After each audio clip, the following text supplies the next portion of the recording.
Well, an earlier round of storms left some damage across parts of the area, as we mentioned. Action News reporter Bob Brooks went to Ridley Park in Delaware County, where large trees came crashing down.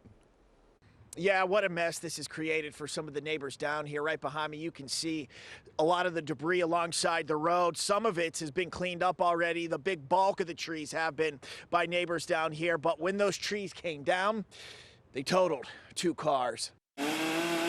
The chainsaws are out tonight on South Morris Avenue in Ridley Park.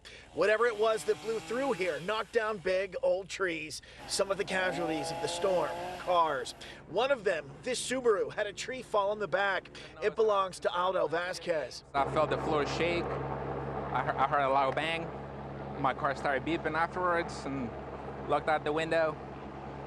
There was a tree on top of my cars. The other, an SUV, had a tree land right on top. The owner of it is Ariel Franco. He sounds like a monster growling. I don't know. It was scary. It was crazy. It was crazy. But that wasn't the only damage. A tree went down in the backyard of Caleb Saddlemeyer's home. It destroyed his fence and part of his neighbor's shed. Like the windows flexed in the house, and I was like, ugh.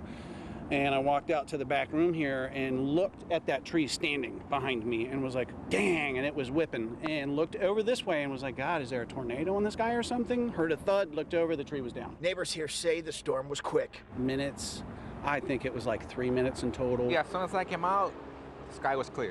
I don't know how that happened. But after what happened here tonight, Caleb Saddlemeyer has some advice when it comes to trees these size near your home. If you've been thinking that it might fall, just give it a second thought. I mean, it could be really expensive, but it could also, it could have been so much worse. Okay, now clearly there is still quite a bit of cleanup that needs to be done, but the good news is, despite how powerful the storm was that came through here, there's no reports of anyone being injured. Reporting in Ridley Township, Bob Brooks, Channel 6, Action News.